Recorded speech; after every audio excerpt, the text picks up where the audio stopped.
समस्त पत्रकार बंधु मानक मु स्वागत करुच्ची। बंधुगण,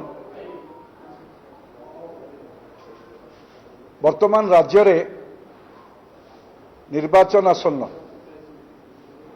प्रथम फेज निर्वाचन आज स्क्रूटिनी चलती। राज्य रे शासन विगत वर्ष मानकरे मुख्यमंत्री वीडियो माध्यम रे शासन करुछंती, किंतु सभारे जे गुमास्ता आउ रिमोट कंट्रोल धरिकी बाबू पांड्यान अछंती। ए परिप्रेक्षी रे मुख्यमंत्री दुईटी आसन रे नॉमिनेशन करुछंती। तार उद्देश्य संपर्क रे ए प्रेस वार्तालाप रहुछि। दुईटी आसन रे विगत दिन मानकर मध्य निर्वाचन लड़ीते से पश्चिम ओडिशा रे एवं करदाता मानकर पैसा को पुणी गोटे आसन छाड़ी से उपनिर्वाचन करते। वर्तमान मध्य ये जो निर्वाचन लड़ुचंती आर गोटे महत्वपूर्ण उद्देश्य रही। से उद्देश्यटी होची से आसन गोटे छाड़े जो जदि छाड़ती कंटाबांजी जोटी बीजेडी तृतीय स्थान रे थिला सेठी गोटे चाषी पिला गरीब पिलाटा बीजेपी रो मात्र 128 भोट रे हारिथिला। बिजु जनता दल नवीन बाबू ताकू हरैया चाहूँ एवं द्वितीय जो आसन रे भी से रखिबे एवं छाड़िबे तांको इच्छाधीन विषय। किंतु गोटे कथा सुनिश्चित होईची, जो भली भाव में आमे विगत दिन मानक कही आसुलु शासन किए करुची आ मुष्टिमेय ऑफिसर माने राज्य रे को भली भाव में शासन को हाथ को नहीं चंती। से भली भाव में से एथिरु अनुमय करे होउची, अनुमान करूपे आमे जे निश्चित रूपे जो स्टार कैंपेनर लिस्ट रे जे 2 नंबर रे अछंती, जे सभा समिति विगत दिन मानकरे करिकी ओडिशा सारा बुलीचंती एवं तांकर पोस्टर रे रखिचंती से बाबूंकर फोटो को आमे बार बार कहिचु जे एठी जनप्रतिनिधि मानक ओडिशा रे गणतंत्र विपन्न होईची। लोक माने जो भोट देकी पठेइथिले जनप्रतिनिधि मानक एमएलए हुंतु, मंत्री हुंतु, सांसद हुंतु, किए ट्रैफिक जगिलानी तो किए टेंट रे पकेइलानी, किए खाया पीवा जोगाड़ कलानी, किए लोकन को आनिकी पहुंचेइबार सभारे कलानी। किंतु सभारे जणे व्यक्ति तो तांको पे गोटे आसन छाड़िबे एवं से आसनटी छाड़ी तांकर उद्देश्य स्पष्ट होईची, लोकंको पाखरे से बाबू को आनिबे एवं शासन दायित्व तांको हाथ में अर्पण करिवे। ये जो उद्देश्य रखिचंती आर ये जना पड़ी जाउछि मुख्यमंत्री वर्तमान क्रियाकलाप एटी ओडिया अस्मितार कथा अछि, ओडिया जातिर स्वाभिमान कथा अछि। ओडिया जातिर अस्मिता को आधार करी भारतीय जनता पार्टी निर्वाचन को जाइछि।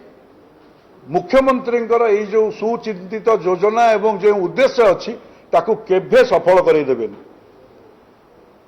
विगत दिन मानकरे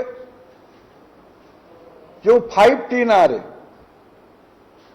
व्यापक रूपांतरीकरण ना रे जो दुर्नीति भ्रष्टाचार होईछि ताकू साधारण ओडिया लोक मध्य मने रखिचंती, ताकू भूली नांती। जो भली भाबरे मोदी पानी पई समस्तंको घर को पानी पहुंचेबा पई टैप माध्यम रे योजना कले, राज्य सरकार तार श्रेय नवा पई वसुधा योजना कले किंतु वर्तमान तार संपूर्ण भाव में पानी पे डहल विकल होतिबा चित्र आम समस्त पाखरे आमे देखि पारुछे। आमे को भली भाव में लोक डहल विकल होउछंती पानी पे श्रेय पे ए कार्य को पानी जोगई पारे नहीं ए कथा को मध्य लोक अनुभव करिसेंती। दुर्नीति भ्रष्टाचार न कहिले भल कारण प्रत्येक क्षेत्र में से माँ मान को सशक्तिकरण करने क्षेत्र में आमे देखुचे अपर पक्षरे मोदी 3 कोटी लखपति दीदीर परिकल्पना करी माँ माने केवल लखपति हेबे से विषय पे योजना करुला बेले एटी सभा समिति को आनी करेबा ये सशक्त करेबा दलीय आधार रे ये संपूर्ण रूपे ओडिशा लोक देखिछन्ति। सेथिपाई मुख्यमंत्री जो सुचिंतित योजना एवं उद्देश्य रखिछन्ति एवं जो षड्यंत्र करिछन्ति ये विधानसभा को पछ द्वार पटे पांडियान को पुरे राज्य शासन भार दवाई ये योजना संपूर्ण रूपे ओडिशा लोक प्रत्याख्यान करेंगे। ओडिया लोकंकर स्वाभिमान पाई जो स्वाभिमान उपरे बार बार आंच करुछंती ताहा मध्य समस्ते आमे देखुचे। जगन्नाथ संस्कृति को को भलिया भाव में अपमानित करिछंती जो बड़ ठाकुरंकर आश्रय रे आमे समस्ते बंचीचे तांकु जो परिक्रमा नारे जो 4500 कोटी टंकार दुर्नीति ताकु मध्य देखिछंती। मुष्टिमेय अधिकारी माने शासन दायित्व नहीं जनप्रतिनिधि माने अपमानित होइछंती। तो से दृष्टि ओडिशार गणतंत्र प्रतिष्ठा करिया पई राजनीतिक शासन प्रतिष्ठा करिया पई संविधान को एटी सुरक्षा देवा पई लोके मनस्थ करिछंती। भारतीय जनता पार्टी को आगामी दिन में शासन भार अर्पण करिवे।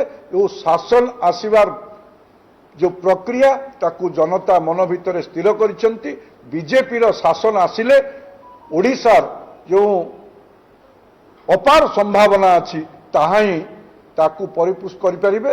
आउ प्रधानमंत्री जो विकसित भारत रो जो संकल्प विकसित ओडिशा हेई परिबो एभली वार्ता लोकों पाखक जाई सारी लोके मनस्थ करिसेंती। आगामी दिन में भारतीय जनता पार्टी सरकार हबो।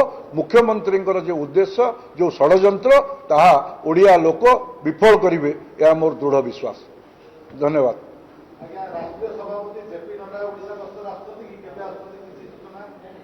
आसंता 28 तारिख दिन राष्ट्रीय अध्यक्ष जेपी नड्डांकर ओडिशा गस्त होउची। ब्रह्मपुर रे 28 तारिख दिन एक साधारण सभा अच्छी एवं ता परे परे नवरंगपुर रे मध्य कार्यकर्ता मानक सहित से भेटिबे। से गोटे दिनिकिया गस्त जेपी नड्डांकर प्रथम फेज निर्वाचन पे अच्छी। ब्रह्मपुर आसवे ब्रह्मपुर साधारण सभा एवं नवरंगपुर कार्यकर्ता को सहित भेटघाट करी से विदाय ने। धन्यवाद।